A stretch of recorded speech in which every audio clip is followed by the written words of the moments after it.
Alors, bonjour à tous et bienvenue. Nous sommes ravis de vous accueillir dans ce cycle de webinaire 1 heure pour comprendre et agir, nature en ville et changement climatique, état des lieux et solutions possibles.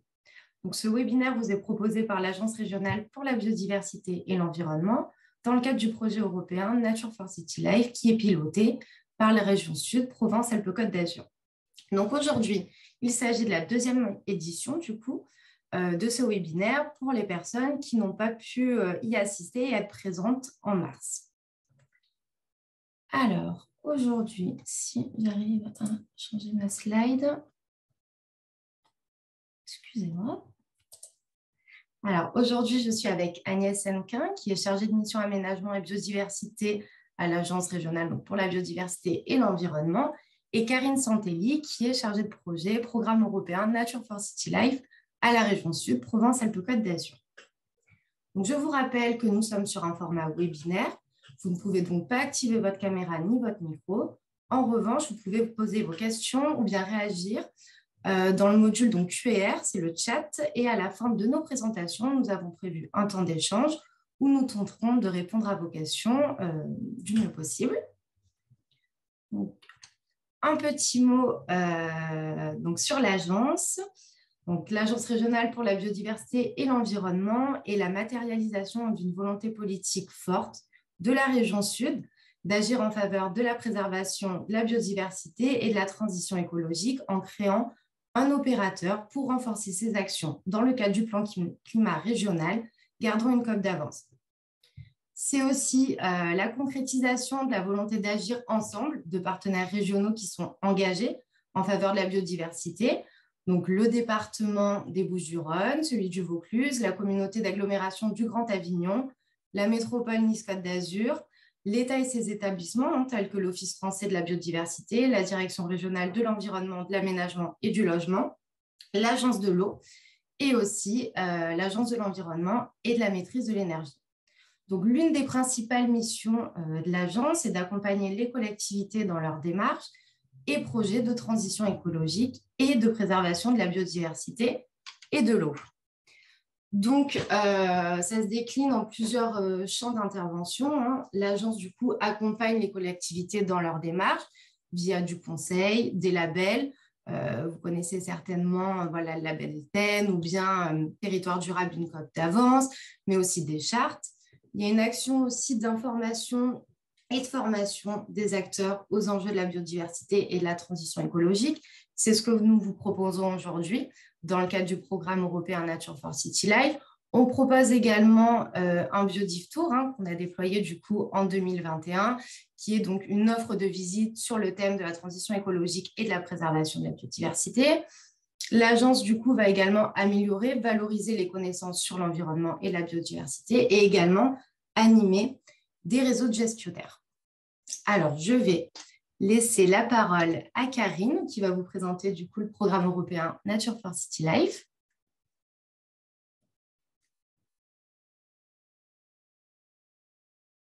Alors, le micro est coupé.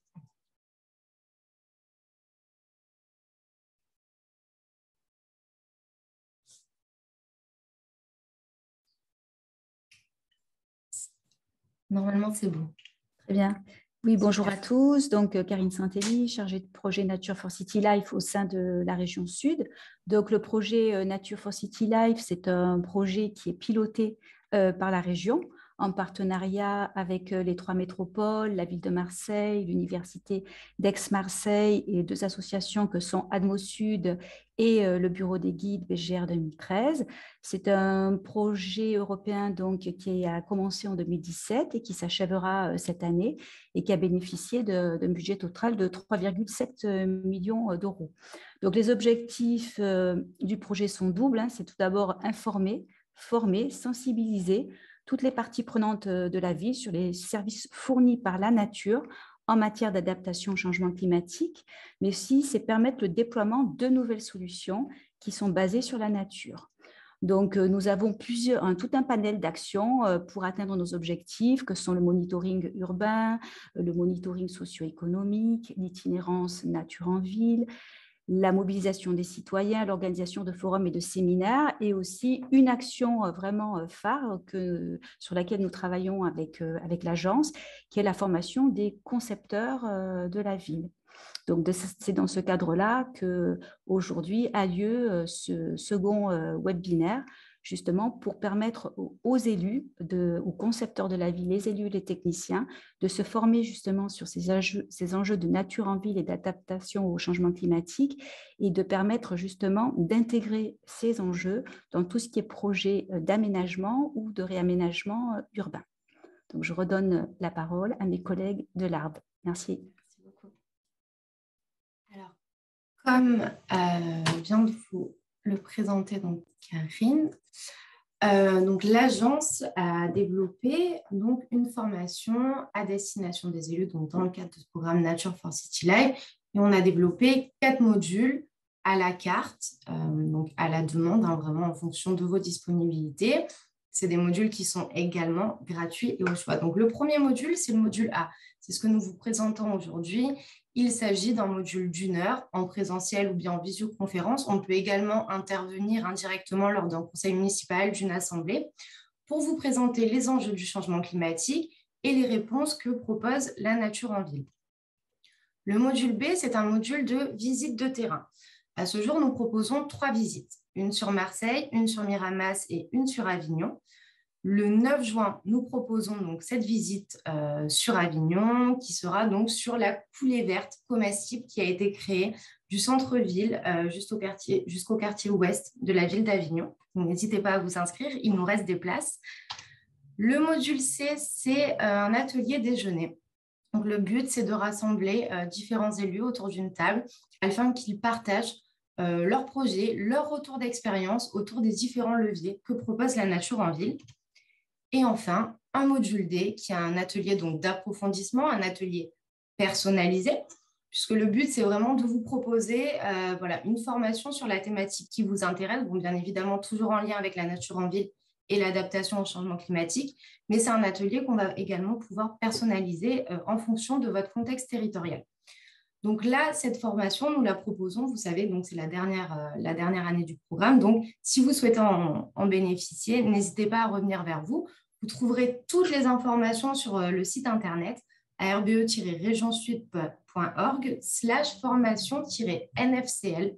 Vous trouverez également le livret de formation. Alors, concernant l'ordre du jour, je vais commencer ce webinaire par une introduction sur le climat et la biodiversité en région Provence-Alpes-Côte d'Azur.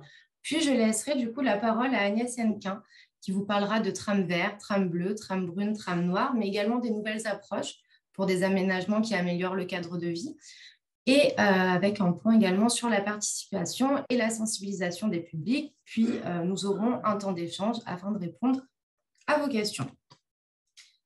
Alors, la région Provence-Alpes-Côte d'Azur est fortement impactée par les effets du changement climatique, avec des conséquences qui sont déjà visibles sur nos territoires.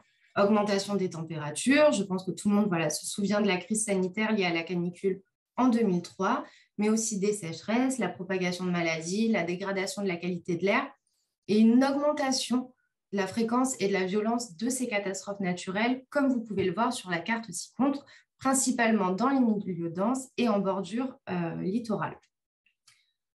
Et donc, il est important de savoir que la région méditerranéenne et par conséquent notre région a été identifiée par le GIEC, donc le groupe intergouvernemental d'experts sur le climat, comme un hotspot du changement climatique. C'est-à-dire que c'est une région qui va se réchauffer plus vite que le reste du globe.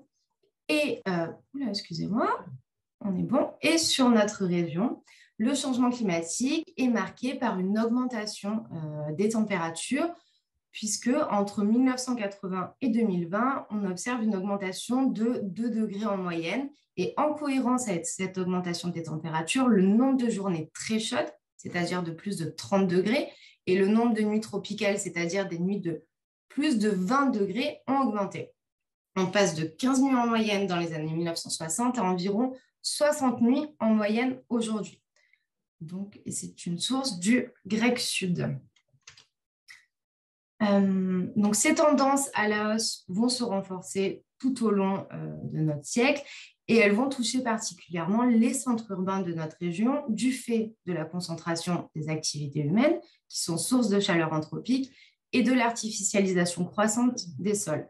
Un sol artificialisé participe à l'augmentation des températures avec une augmentation du phénomène d'îlots de chaleur urbain, mais aussi va augmenter le risque d'inondation puisque par définition, un sol imperméabilisé n'absorbe pas l'eau de pluie et en cas de forte intempérie, les phénomènes de ruissellement et d'inondation vont être amplifiés. On va faire un zoom maintenant donc, sur la biodiversité car vous allez vous rendre compte que climat et biodiversité sont très liés. Notre région possède un patrimoine naturel remarquable, comme vous pouvez le voir donc, sur la carte projetée. Il s'agit de la première région métropolitaine en nombre d'espèces. On abrite 71,5% des espèces de métropole. Mais depuis les années 2000, on observe un déclin important de la biodiversité et l'une des causes de l'érosion de la biodiversité est le changement climatique. Il faut bien comprendre justement que tout ça est interdépendant, c'est-à-dire que le réchauffement climatique a des impacts sur la biodiversité, puisqu'il s'agit de l'une des 5 grandes pressions sur la biodiversité, mais aussi que cette biodiversité va nous permettre d'adapter nos territoires au changement climatique. Et donc maintenant, nous allons voir comment nos territoires vont pouvoir s'adapter grâce à cette biodiversité, grâce à la nature en ville. Et ce, notamment grâce donc aux solutions d'adaptation fondées sur la nature qui, par définition, sont des actions visant à protéger, à gérer de manière durable et restaurer, de manière durable et restaurer des écosystèmes naturels ou bien modifiés pour relever directement les défis de société de manière efficace et adaptative tout en assurant le bien-être humain et en produisant des bénéfices pour la biodiversité. Donc ça, c'est la définition de l'UICN et ces solutions permettent de résoudre des défis sociétaux en s'appuyant sur les multiples services écosystémiques que vous avez projetés ici, donc qui sont fournis par la nature et qui vont mener des actions de gestion, de conservation et de restauration de la biodiversité. Donc, pour vous donner un exemple, ces solutions d'adaptation trouvent de nombreuses applications dans le domaine de la gestion de l'eau. En France, les inondations constituent le premier risque naturel et la nature en ville va permettre au territoire de se prémunir des risques d'inondation en permettant une meilleure infiltration des eaux et aussi en limitant le risque de ruissellement. Par exemple, grâce à la désimperméabilisation des sols ou en conservant des zones d'expansion de crues, vous allez limiter le risque d'inondation. L'un des autres bénéfices de la nature en ville, c'est l'amélioration du confort thermique estival en ville. On est donc généralement sur notre région sur des villes qui sont très minérales, où on a beaucoup de chaleur, notamment avec des phénomènes d'îlots de chaleur urbain, comme je vous le disais tout à l'heure. Tandis que lorsqu'on est sur une ville plus verte, plus végétale, ça va permettre de créer des zones de fraîcheur de par l'évapotranspiration d'une part, mais aussi grâce à l'ombrage procuré par les végétaux. On peut réduire entre 3 et 10 degrés la température grâce à la végétation. Bon, bien évidemment, ces phénomènes dépendront de la taille du végétal, de son essence et également de son approvisionnement en eau. L'un des autres bénéfices aussi de la nature en ville, c'est que ça va permettre de préserver, d'améliorer la qualité de l'air. La qualité de l'air, aujourd'hui, représente un enjeu sanitaire et environnemental majeur, puisque les polluants atmosphériques sont nombreux et leurs impacts divers. Donc, la végétation dans les villes permet de piéger certains polluants présents dans l'air comme le CO2, et cela grâce à 2 phénomènes, la capture ou bien l'absorption par les stomates des feuilles ou bien le stockage. Il y a un chiffre qui est assez frappant, c'est 150 kg de CO2 absorbés par un arbre en 1 an, soit 1000 km en voiture. Bon, bien évidemment, c'est comme pour le rafraîchissement urbain, ça va dépendre de la taille de l'arbre, de l'arrosage, voilà, de différents phénomènes. La nature en ville va également permettre d'améliorer le cadre de vie en favorisant l'activité physique, en diminuant le stress, en favorisant la santé mentale. Ça va également permettre de diminuer la perception du bruit. Ça va également favoriser le lien social. Et concernant l'attractivité du territoire, Les espaces verts sont devenus un critère clé pour un peu plus de 72% des Français qui vont estimer la proximité importante, voire très importante, au moment de choisir leur lieu d'habitation, donc selon l'INEP.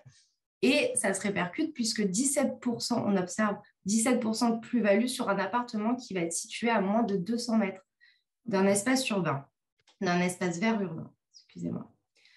Donc, face au changement climatique qui menace indirectement les populations de notre territoire, il existe des solutions alternatives aux solutions grises, donc des solutions douces, des solutions plus naturelles, et ainsi développer ces solutions d'adaptation fondées sur la nature nous ouvre le champ d'action de l'adaptation au changement climatique sur nos territoires.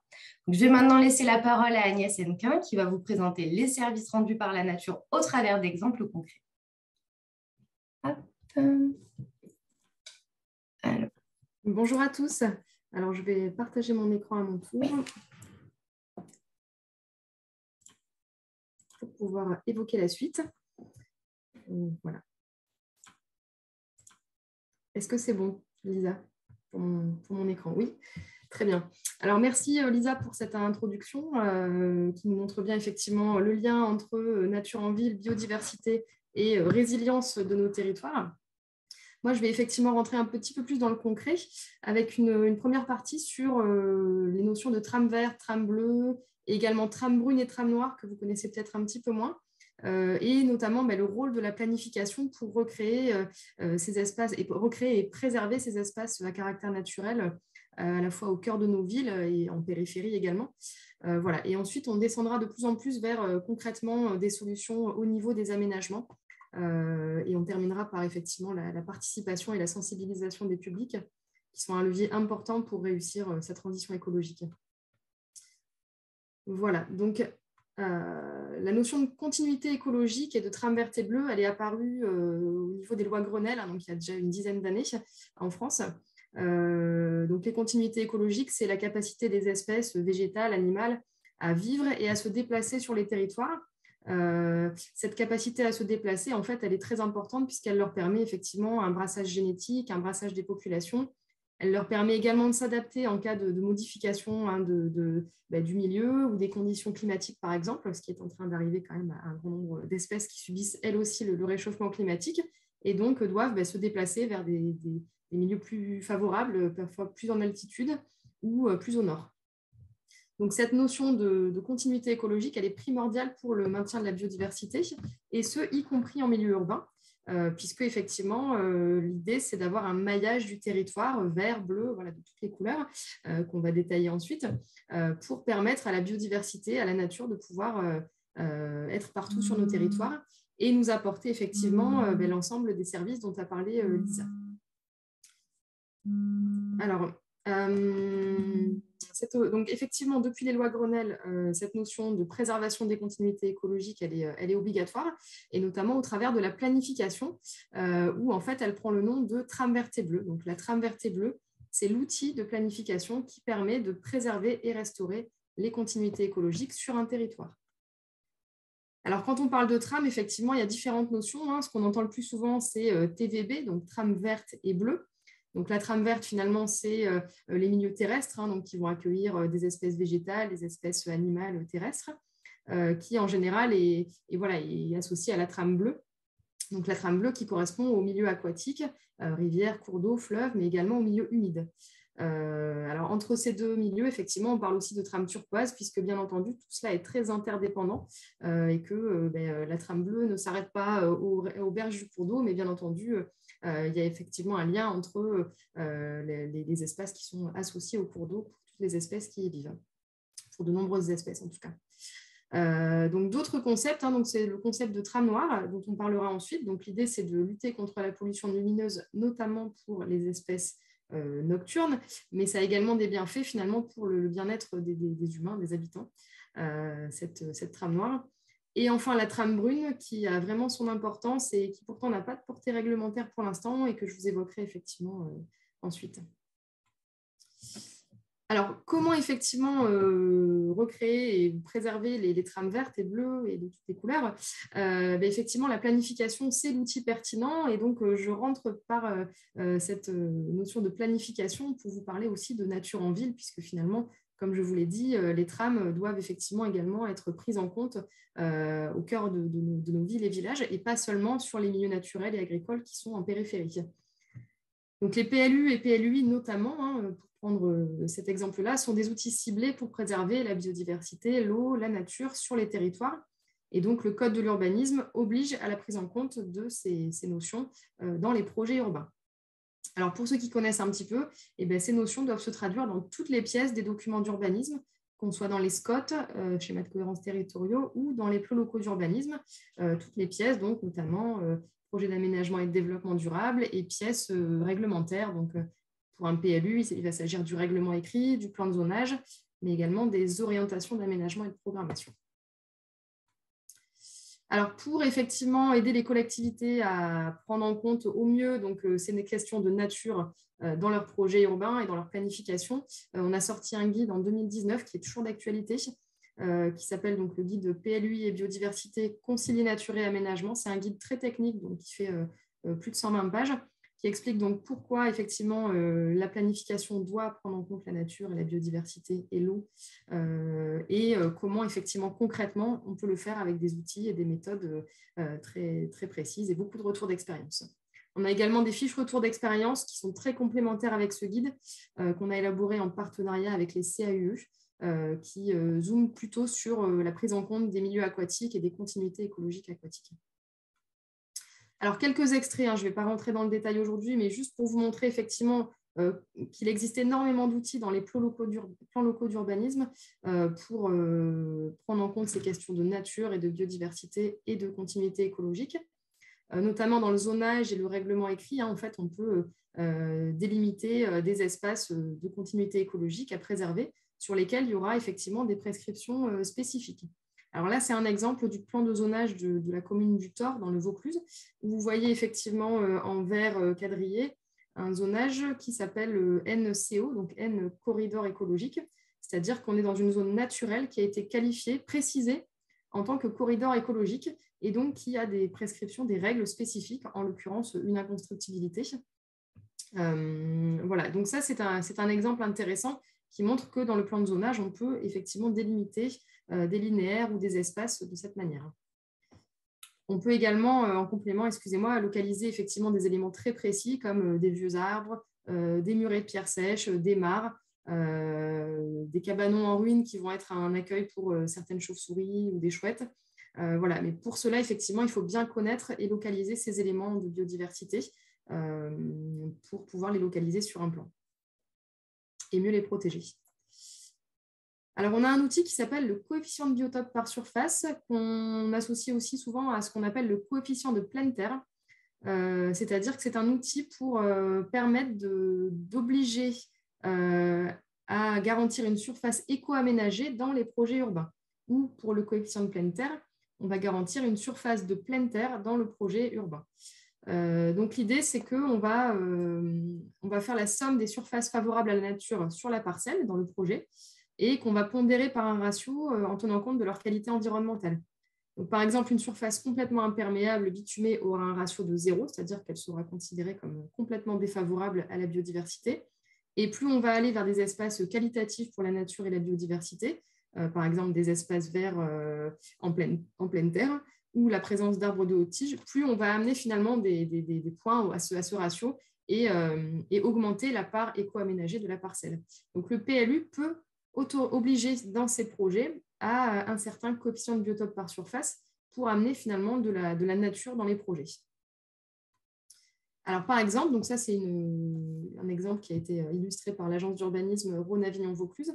Quand on impose un coefficient de biotope par surface de 0,4 dans certains quartiers, là encore, ce coefficient il varie selon les quartiers, hein, parce qu'on ne peut pas imposer la même chose dans un quartier très dense ou dans un quartier plus périphérique.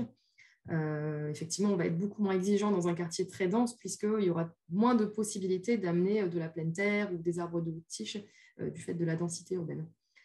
Donc un exemple, donc pour un même coefficient demandé dans le PLU, on peut se rendre compte que le projet peut être tourné de différentes manières. Donc, ça laisse un petit peu de liberté aux porteurs de projet, sachant qu'effectivement, l'objectif, c'est aussi que ces espaces un peu de nature dans les projets aient un usage pour les populations. Effectivement, c'est un petit peu plus intéressant si, par exemple, on a des jardins partagés ou une aire de jeu naturelle en bas d'un immeuble qu'une toiture végétalisée qui ne pourra pas du tout être utilisée et mise à profit par les habitants. Voilà, surtout quand on est dans des zones très denses où on voit qu'effectivement, il y a ce besoin d'accès à la nature, d'accès à des espaces de détente pour les populations. Alors ensuite, un autre outil des PLU, ce sont les orientations d'aménagement et de programmation, donc, qui sont finalement un outil complémentaire au règlement.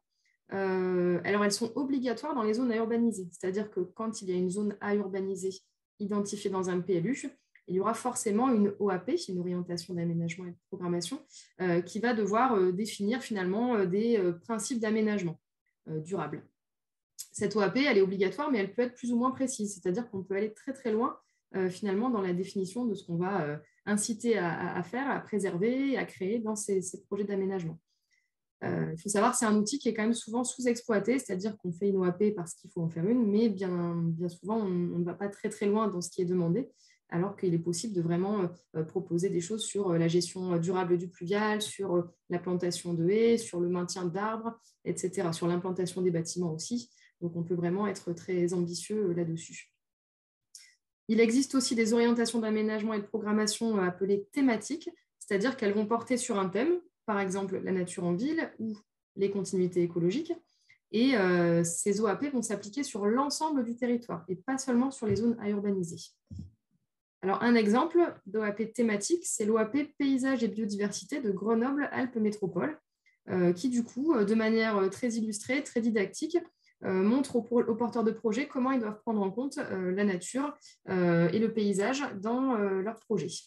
Notamment, bon là c'est un extrait sur la mise en valeur de la présence de l'eau avec des exemples d'aménagement. C'est très illustré en fait, on a souvent dans les OAP des photos, des schémas de principe, etc. Pour vraiment guider les porteurs de projets à aller vers plus d'intégration de la biodiversité quand on est sur une OAP qui porte sur ce thème. Alors, un dernier élément qu'on peut mettre en place dans les plans locaux d'urbanisme, ce sont les annexes. Donc, les annexes, ils n'ont pas de portée opposable, donc ils sont finalement purement indicatifs, mais ils peuvent apporter aussi quelques informations utiles, comme par exemple des listes de végétaux conseillés. C'est-à-dire qu'on va recommander des arbres qui vont être adaptés au climat, qui vont apporter une plus-value pour la biodiversité, apporter une plus-value pour la fraîcheur urbaine, le rafraîchissement urbain, puisqu'il y a des essences effectivement qui sont plus ou moins performantes à ce niveau-là. Et on va bien entendu déconseiller les essences qui vont être envahissantes ou qui ne seront pas du tout adaptées au climat local. Alors, s'il faut zoomer sur la trame noire, effectivement, donc la trame noire, elle est définie comme un ensemble connecté de réservoirs et de corridors écologiques pour différents milieux, dont l'identification tient compte d'un niveau d'obscurité suffisante pour différentes espèces nocturnes. Donc finalement, c'est essayer d'identifier un réseau écologique fonctionnel en tenant compte du niveau d'éclairage, en tout cas du niveau d'obscurité, pour que les espèces comme les chauves-souris, les insectes nocturnes, il y a une très forte proportion d'espèces qui en fait vit la nuit et qui du coup est très fortement impactée par l'éclairage. Notamment, alors un exemple frappant, c'est les oiseaux migrateurs, effectivement, qui se repèrent grâce aux étoiles et qui, du coup, ne peuvent plus voir ces étoiles lorsqu'ils se déplacent. Et donc, essayer de trouver des zones qui ne sont pas éclairées. Et ces zones sont de plus en plus rares. Donc, on les met en difficulté, encore plus qu'ils ne le sont déjà, avec cet éclairage nocturne. Alors, pour aller plus loin, effectivement, que la trame noire, il y a des collectivités qui se lancent dans l'extinction totale ou partielle de leur éclairage nocturne, avec notamment des éclairages qui vont être éteints à partir de minuit jusqu'à 6 heures du matin, notamment dans des petites collectivités, dans des villages, où ça fonctionne très très bien et où il n'y a pas du tout de nuisances générées derrière, pas d'insécurité constatée. Il y a beaucoup d'a priori au départ sur ces questions d'extinction d'éclairage, mais finalement de très très bons retours d'expérience, avec des gendarmeries qui sont finalement très contentes parce qu'on a moins de nuisances. Voilà, donc au final, ça apporte vraiment des bienfaits à la fois pour la biodiversité, pour l'ambiance effectivement nocturne, le retour d'un ciel étoilé, on peut observer les étoiles à nouveau. Voilà, donc beaucoup d'avantages à cette extinction qui commence à se déployer dans de plus en plus de villages. Donc, si vous voulez en savoir plus sur la trame noire, il y a beaucoup de retours d'expérience, des webinaires spécifiques qu'on a fait là-dessus. Une visite Biodiv Tour à Ville-sur-Ozon qui parle très très bien de son retour d'expérience avec une extinction depuis 2015 qui fonctionne très bien. Voilà, donc de toute manière, le PowerPoint vous sera mis à disposition suite à ce webinaire, donc vous pourrez retrouver tous ces éléments-là tranquillement chez vous. Un dernier zoom sur la trame brune. Donc la trame brune, elle n'a pas vraiment de définition ni de portée réglementaire. Elle a été créée, donc cette expression, sur le modèle de la trame verte, bleue, noire. Et donc, elle fait référence au maintien et à la restauration d'une continuité de sols nus et vivants. Alors, effectivement, pourquoi? Parce qu'en fait, les sols fonctionnels sont indispensables au maintien de la biodiversité. Finalement, c'est le support de toute la biodiversité végétale et donc de toute la chaîne alimentaire aussi. Donc, ces sols nus, ils sont vraiment indissociables également de l'atteinte de l'objectif zéro artificialisation nette des sols, dont vous avez peut-être entendu parler et que je développerai un peu plus tard. En tout cas, la problématique, c'est que la trame brune est assez peu prise en compte dans la planification, puisqu'effectivement, elle n'est pas réglementaire. Et pour autant, les sols nus rendent de nombreux services, notamment captation du carbone. Effectivement, il y a toute une faune d'espèces qui vont décomposer les végétaux, les lombrics qui vont contribuer à la productivité du sol, les acariens, etc. Donc, il y a vraiment une vie potentiellement dans le sol qu'on a longtemps ignorée. Et qu'il faut vraiment remettre, il faut vraiment lui redonner de la place, et notamment en ville, dans les villes et villages.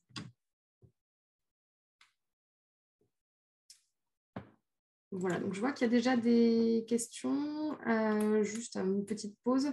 Effectivement, donc des personnes qui sont intéressées par les retours d'expérience sur l'extinction de l'éclairage nocturne. Donc voilà, il y aura la diapositive avec les références qui vous sera mise à disposition et potentiellement donc une visite de Biodiv Tour à l'automne sur le village de Ville-sur-Ozon qui a mis en place cette extinction de l'éclairage nocturne. Et c'est vraiment intéressant de pouvoir discuter directement avec les élus et techniciens qui ont mis ça en place. Voilà, donc là, on va aller encore un petit peu plus dans le concret parce que là, on était en fait à l'échelle de la planification, qui est un peu le socle de toute cette réflexion sur la nature en ville, la préservation de la biodiversité et l'adaptation au changement climatique. Concrètement, comment ça peut se traduire dans les projets d'aménagement? Alors déjà, effectivement, je vous ai parlé de l'objectif zéro artificialisation nette des sols, qui est un objectif fixé par le gouvernement dans son plan biodiversité et qui maintenant est traduit dans la loi, est inscrit dans la loi climat et biodiversité de 2021. Donc l'idée, c'est effectivement de lutter contre l'artificialisation des sols et d'aller vers la sobriété foncière. Pour cela, pour y arriver, il faut effectivement stopper la logique d'étalement urbain, qui était un petit peu systématique depuis quelques décennies, d'aller consommer des espaces naturels, agricoles, forestiers pour s'étendre, construire du logement, construire des zones d'activité, construire des infrastructures. Désormais, il va falloir vraiment réfléchir différemment. D'une part, en essayant de mobiliser des secteurs déjà urbanisés, des friches, des logements vacants, mais également favoriser la conception et la construction d'opérations un peu plus denses, donc refaire la ville sur la ville aussi, qui intègrent des espaces verts. Alors voilà, souvent on oppose cette question de densification et de biodiversité, nature en ville. Finalement, ce sont deux notions qu'il ne faut pas opposer, loin de là. On peut vraiment réfléchir à des aménagements, vous allez le voir ensuite, qui sont très qualitatifs, qui proposent des espaces verts, qui sont plutôt positifs pour la biodiversité et qui en plus ont une fonction pour les usagers, donc c'est-à-dire qu'on offre un cadre de vie vraiment de qualité pour les habitants. Donc l'idée, c'est vraiment d'essayer de moins construire, ou en tout cas de reconstruire sur de l'existant et de construire mieux, de manière plus qualitative au niveau architectural et environnemental. Alors d'ailleurs, cet objectif, zéro artificialisation nette des sols, pour finir, bien entendu, il a une portée réglementaire depuis la loi climat et biodiversité, et donc il va être inscrit progressivement dans les SRADET, puis dans les schémas de cohérence territoriaux et enfin dans les PLU. Donc progressivement, effectivement, tous les territoires vont devoir vraiment se mettre en marche pour appliquer cet objectif de zéro artificialisation nette des sols. Alors concrètement, au niveau d'un projet d'aménagement, comment on peut concilier effectivement densification, projet d'aménagement et nature en ville? Ça commence déjà par la végétalisation. C'est-à-dire, sur ce schéma, vous avez un petit peu une synthèse de tout ce qu'on peut faire à l'échelle d'un projet de quartier. On va conserver un maximum de surface en pleine terre, qui seront végétalisées, qui garderont leur fonctionnalité de trame brune, comme on le voyait tout à l'heure. On va pouvoir gérer de manière durable l'eau pluviale avec des systèmes de noues, d'impluvium. En tout cas, sortir de la logique zéro tuyau où finalement on buse les eaux pluviales et on les recouvre de surfaces imperméables. Là, la logique, c'est d'aller vers la gestion durable des eaux pluviales. Là-dessus, on a aussi beaucoup d'informations à la RBE si vous voulez en savoir plus, puisqu'on a un centre de ressources sur la gestion durable des eaux pluviales. Voilà, donc n'hésitez pas à nous contacter aussi si vous avez des questions là-dessus pour approfondir cette question-là. On peut également choisir des revêtements perméables. Par exemple, pour les parkings, il y a différentes typologies de revêtements qui vont laisser l'eau s'infiltrer, laisser aussi la végétation pousser dans certains cas. Concernant les arbres, effectivement, l'idée, c'est de conserver au maximum des arbres de haute tige lorsqu'ils sont en place. Bien souvent, dans les projets, on a tendance à se dire, bon, on peut couper un arbre si on en plante 6 à la place. Bon, et finalement, on n'arrive jamais à compenser réellement parce que cet arbre, il a sans doute mis des décennies à pousser et à atteindre la taille qu'il a, et du coup à rendre les services qu'il rend en termes de rafraîchissement urbain, de captation du CO2, puisque tout ça, c'est vraiment proportionnel à la taille du pied de l'arbre. Plus finalement on aura un feuillage important en mètres cubes, finalement, plus les services rendus par l'arbre seront importants. Donc quand on coupe un arbre d'un certain âge, d'une certaine taille, on aura du mal à le remplacer rapidement par 6 arbres qu'on va planter, qu'il va falloir beaucoup arroser pour qu'ils survivent, sur lesquels on aura sans doute une mortalité parce que généralement, tous ne reprennent pas. Donc, l'idée, c'est vraiment de conserver au maximum les arbres existants et de faire le projet autour de l'existant pour préserver cette nature. Et bien entendu, en complément, on peut aussi planter des essences adaptées au climat, planter des essences qui vont également compléter, enrichir le milieu et le paysage au niveau du projet. Il y a également des choses qu'on peut faire en complément, c'est par exemple végétaliser les façades. Alors attention, on ne parle pas de murs végétales, qui sont des murs un peu gérés de manière intensive, avec des plantes très gourmandes en eau qu'on va devoir arroser, entretenir beaucoup. Là, on parle de façade végétalisée, c'est-à-dire de laisser des plantes grimpantes, finalement, avec un système de treilles ou de filins métalliques, laisser des plantes grimpantes se développer le long des façades. Il y a des plantes qui, du coup, selon la façon dont ça va être installé, ne vont pas du tout générer de dégâts sur les façades et vont apporter déjà de la verdure et de la fraîcheur. Et enfin, donc, on peut aussi parler de toitures végétalisées qui peuvent aussi être un plus, mais ça, il faut réfléchir dès la conception des bâtiments. C'est un peu compliqué de revenir ensuite sur... c'est pas parce qu'on a une toiture terrasse qu'on peut la végétaliser après coup, parce qu'il y a vraiment des questions de portance du bâtiment. Donc, ça doit être vraiment plutôt conçu au départ. Et on peut le faire dans notre région, mais avec certains prérequis, certains paramètres techniques bien adaptés à la région. Alors, un exemple concret de tout ce dont je viens de vous parler, à l'échelle du quartier, par exemple, c'est la ville de Volonne, donc dans le village de Volonne, dans les Alpes de Haute-Provence, qui compte environ 1500 habitants. Donc, comme quoi, même dans les petits villages, on peut aussi faire des choses très intéressantes, qui avait un projet donc, de requalification de son centre-bourg, donc un centre de village qui était un petit peu dévitalisé, sur lesquels il y avait besoin de développer des nouvelles fonctions, des nouveaux usages, donc notamment attirer des nouveaux commerces, créer du logement et du logement social, créer une résidence pour les personnes âgées, tout ça autour d'une crèche qui existait déjà, créer une maison de santé et en même temps créer un lieu de vie central dans le village, alors qu'à la base, on était plutôt sur un parking donc complètement imperméabilisé. Donc, il a été décidé finalement donc, un projet qui intègre vraiment la nature et dans cette logique aussi de résilience face au changement climatique. Donc le projet déjà a tenu compte des arbres existants. Là, vous voyez un cèdre effectivement sur cette photo qui a été conservé comme quasiment tous les autres. Et les bâtiments parfois ont même été redessinés autour des arbres existants, c'est-à-dire qu'on a parfois choisi de couper un bâtiment en deux, de diviser en 2 petits bâtiments pour maintenir l'arbre qui était en place. Il y a également de nombreux arbres et végétaux qui ont été plantés, comme vous le voyez sur cette photo qui a été prise un peu après les travaux. Donc depuis, ça s'est quand même bien développé. On a l'impression d'être dans un jardin finalement alors qu'on est en plein centre d'un village. Donc vous voyez également, il y a une aire de jeu naturelle qui a été créée. Tout est désimperméabilisé, c'est-à-dire qu'on a désimperméabilisé les sols. D'un parking et d'une place imperméable, on est passé à des sols en stabilisé, en revêtement de copeaux, en pleine terre. Il y a également un petit jardin partagé. Les enfants ont participé à la plantation des arbres. Donc voilà, tout un système aussi pédagogique de sensibilisation. Et donc, on est vraiment sur un véritable lieu de vie quoi, dans ce centre-bourg. Qui également, donc les espaces extérieurs sont labellisés refuge LPO, donc avec une gestion écologique, un suivi des espèces, etc. Voilà. Et bientôt, d'ailleurs, il y aura sans doute une visite Biodiv Tour également sur Volonne, puisque Madame le maire est toujours très intéressée pour partager son retour d'expérience. Donc voilà, à suivre. Alors, un autre exemple, effectivement, très intéressant, c'est la ville de Miramas, qui avait donc un boulevard, donc 2 fois 2 voies, donc quasiment une autoroute en plein centre-ville, pour schématiser. Donc, un contexte urbain pas apaisé du tout, avec beaucoup de circulation, beaucoup de bruit, beaucoup de nuisances.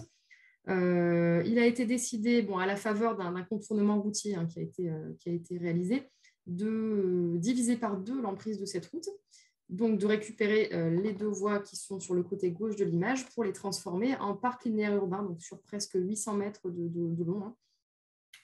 Donc, ça a été transformé finalement en promenade qui est désimperméabilisée et qui est largement également plantée, comme vous pouvez le voir sur les photos ci-dessous. On a du mal à imaginer qu'auparavant, on était sur un espace routier. Et désormais, voilà, il y a également des ruches, des hôtels à insectes, voilà, tout ça cohabite très, très bien. Voilà, donc un exemple très intéressant de désimperméabilisation, effectivement, ce qui contribue aussi à cet objectif de zéro artificialisation nette des sols. Et là, on a vraiment effectivement donc, le maintien des arbres et la plantation de nouveaux arbres qui vont effectivement contribuer à la fraîcheur urbaine et donc là aussi cette adaptation au changement climatique.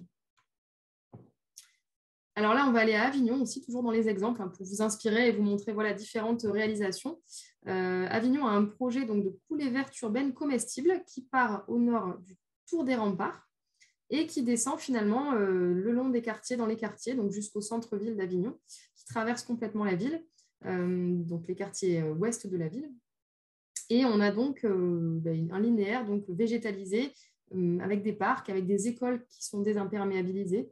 Et c'est appelé une coulée verte comestible puisqu'il y a aussi une logique de plantation d'arbres fruitiers et d'agriculture urbaine avec la création d'une micro-ferme urbaine en plein centre-ville d'Avignon. Alors un exemple, un visuel, donc le Tour des Remparts d'Avignon avant c'était ceci, donc un parking très bétonné, très imperméabilisé, la place donnée à la voiture et des remparts qui malheureusement étaient assez peu mis en valeur alors que c'est quand même un élément patrimonial très intéressant.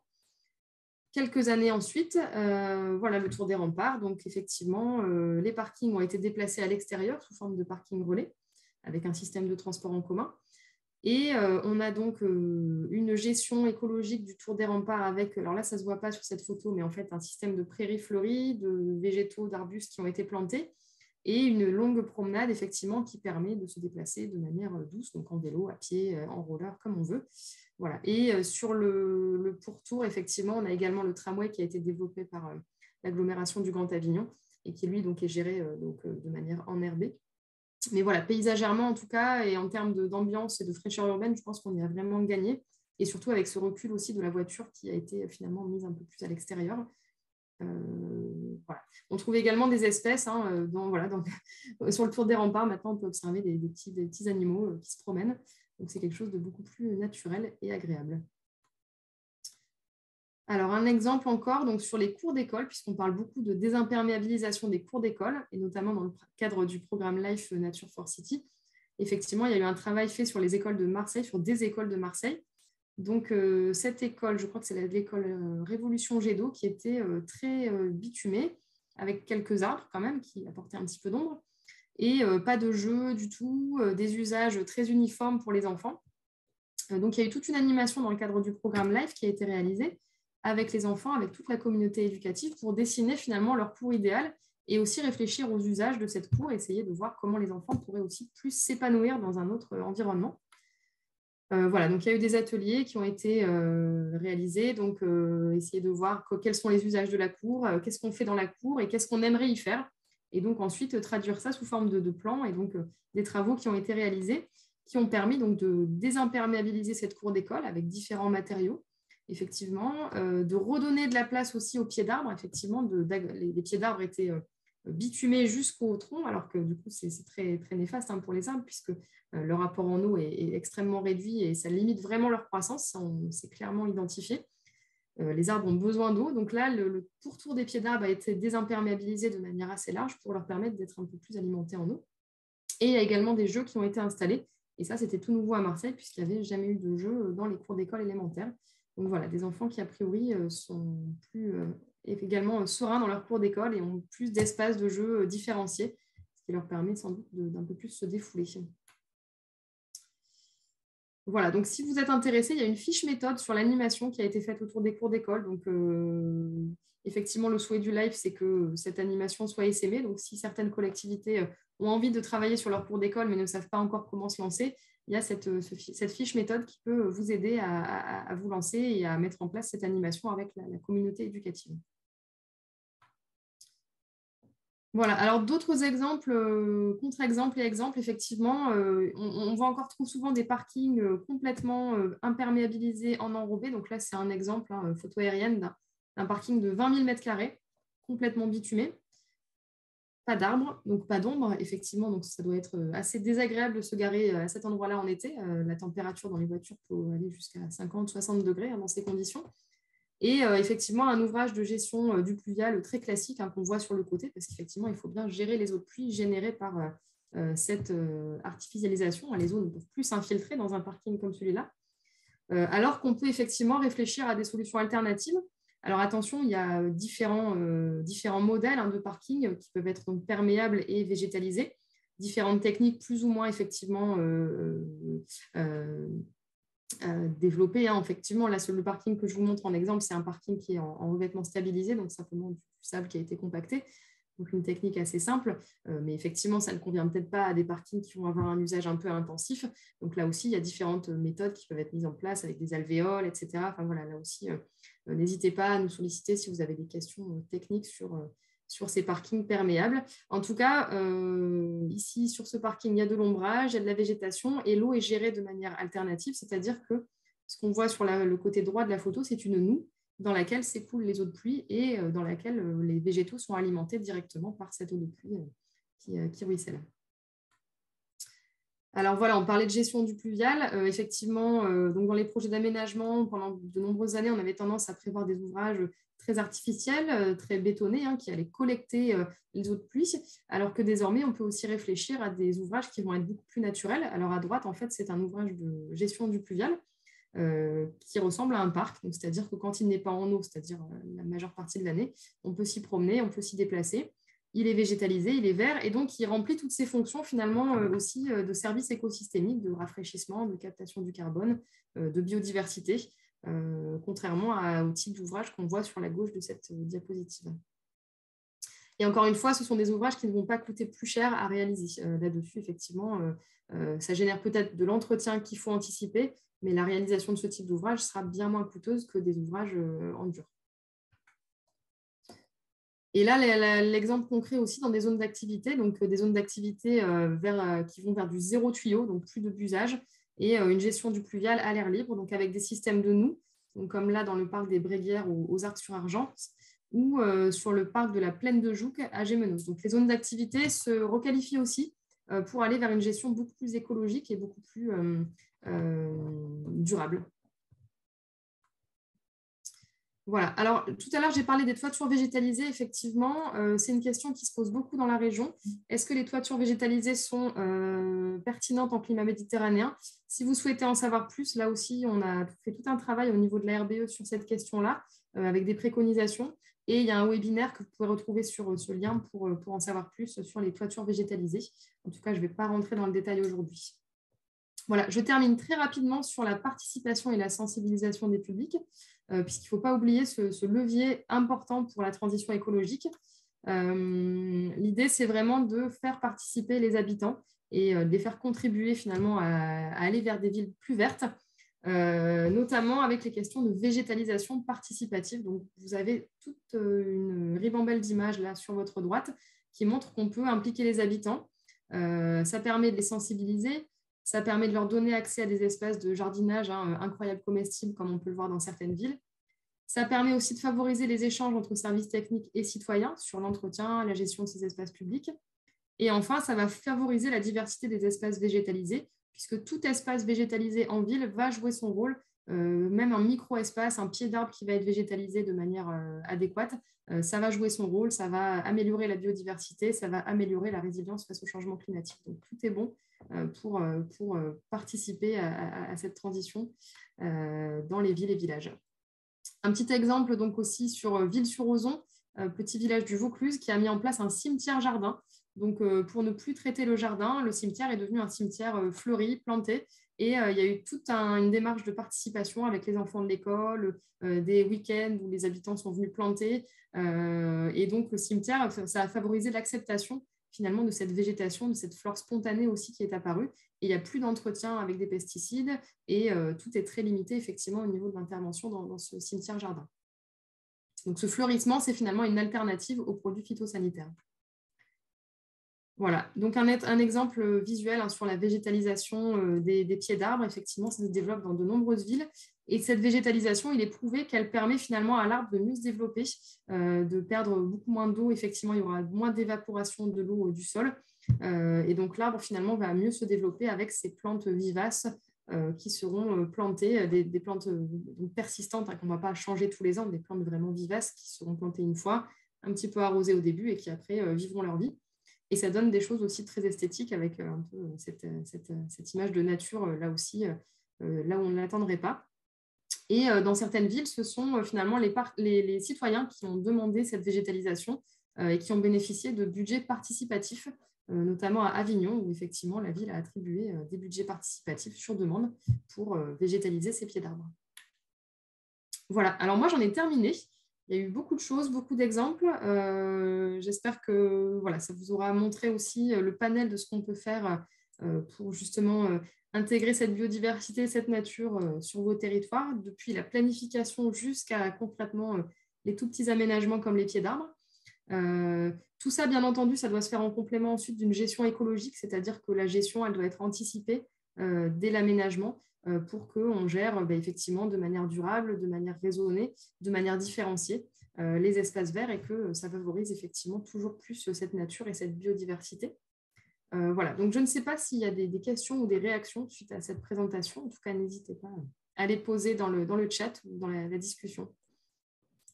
Alors là, pour le moment, on a 2 réactions.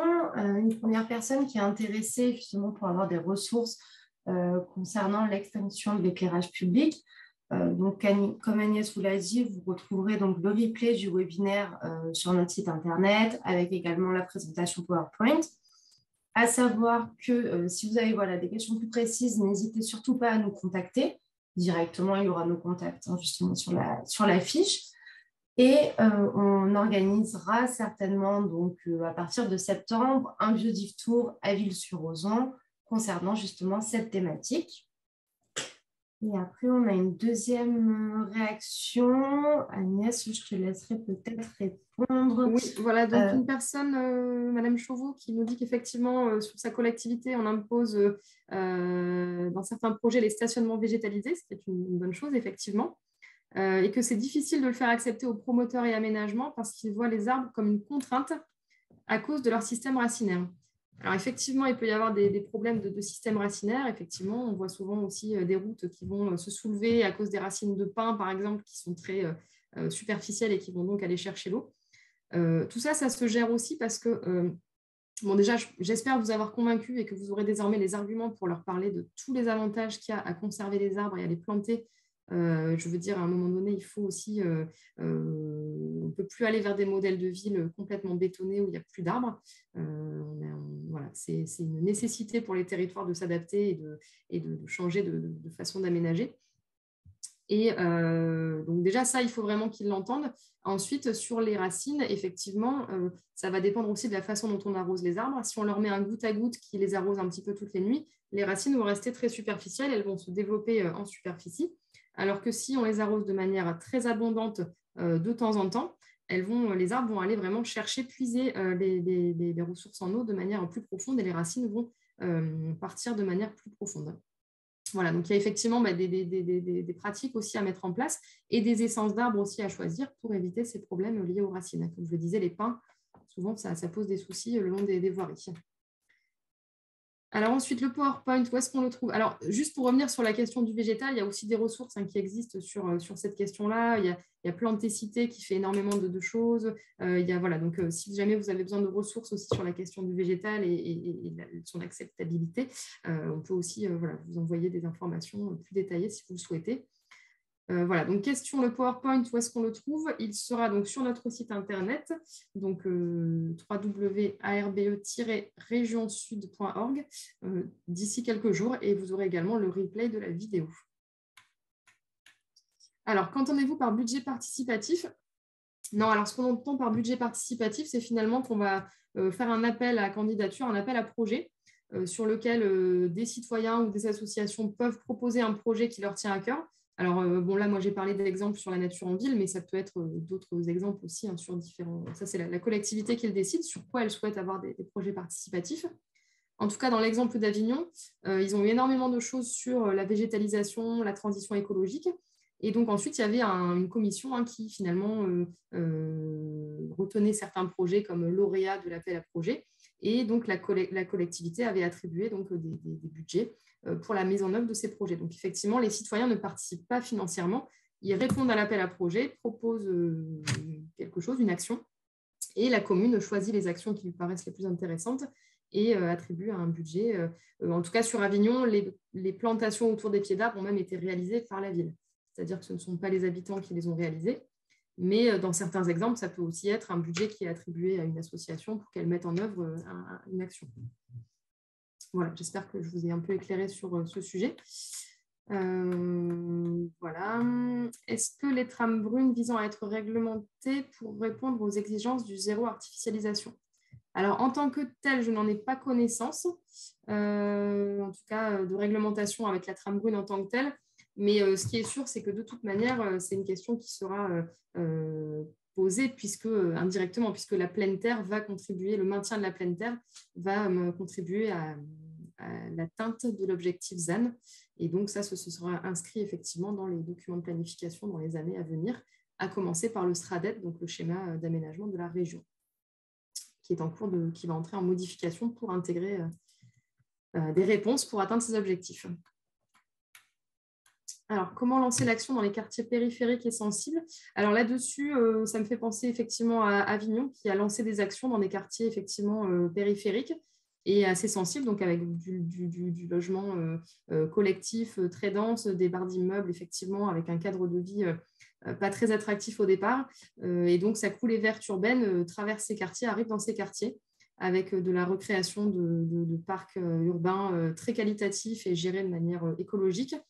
Donc des espaces de vie, avec également la désimperméabilisation des cours d'école en priorité dans ces quartiers, c'est-à-dire qu'on est même allé sur des cours d'école à Avignon qui sont ouvertes sur le quartier le week-end, c'est-à-dire qu'il y a une partie de la cour d'école qui est clôturée et qui s'ouvre sur le quartier pour devenir un parc de jeux pour les enfants durant le week-end, puisqu'il y avait un réel manque de parcs et d'espaces verts dans ce quartier pour les habitants.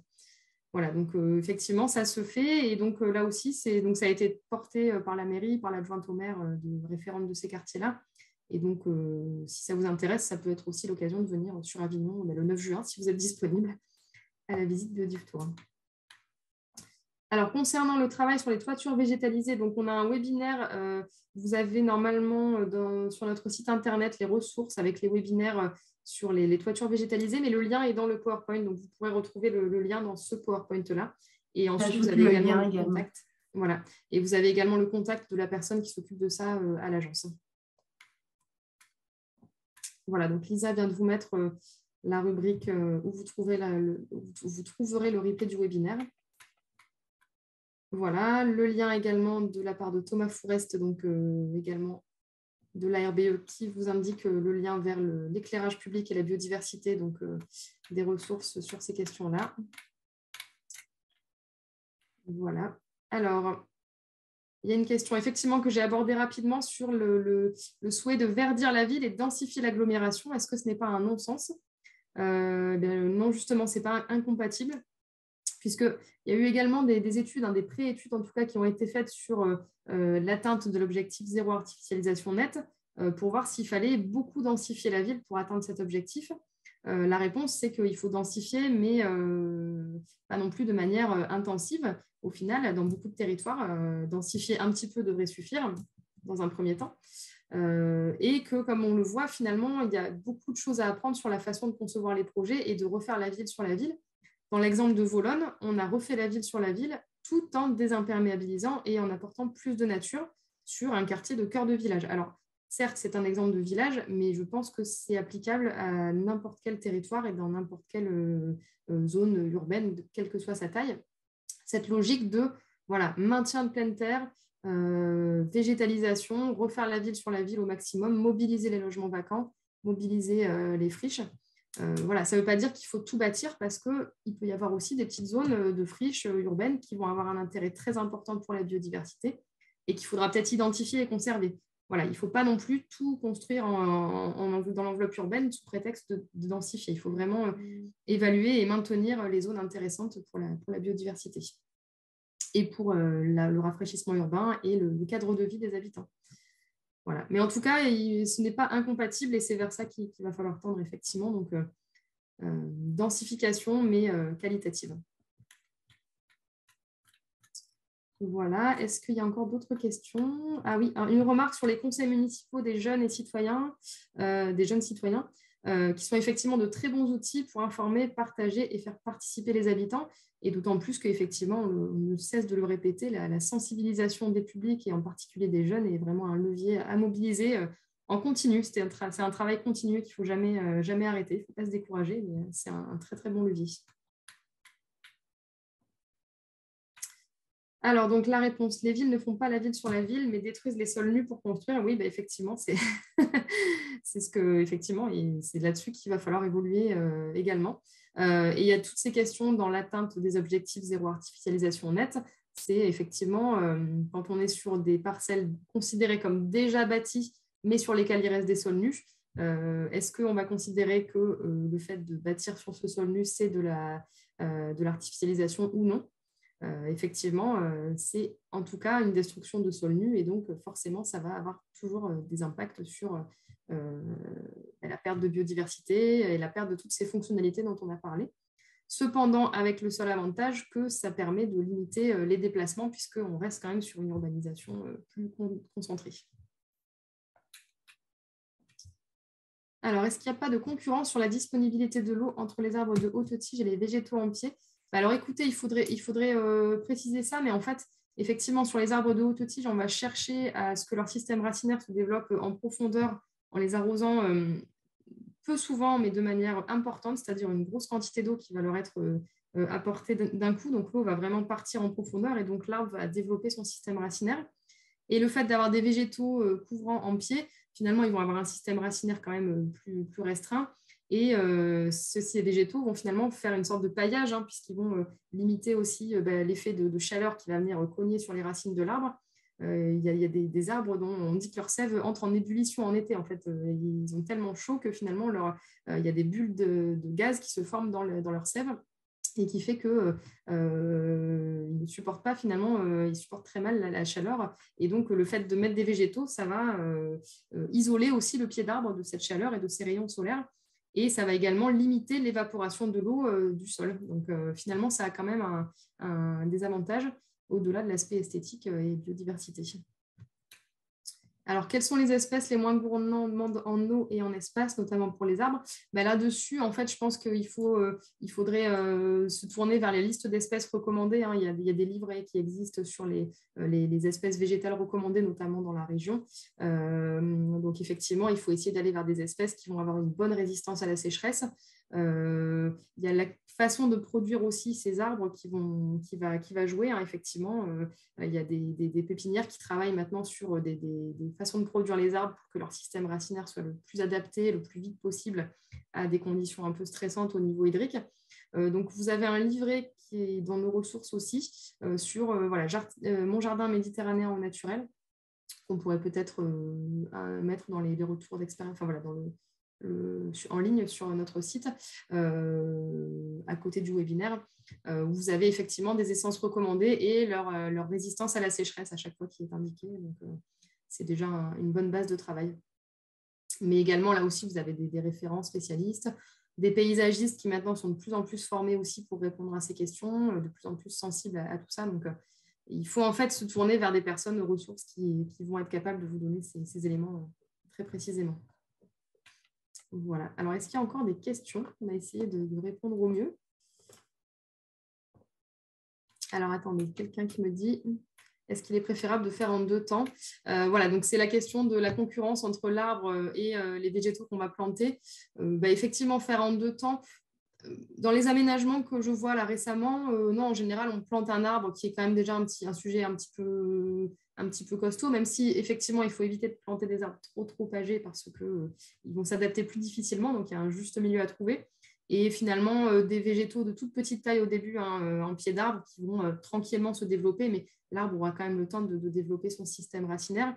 Et bien souvent, il y a un paillage complémentaire qui est mis en place pour que les petits végétaux puissent se développer tranquillement. Et l'arbre a le temps, a priori, de s'adapter quand même. Mais là-dessus aussi, je pense que les paysagistes sont parfaitement capables de répondre à ces questions-là et sont formés pour ça.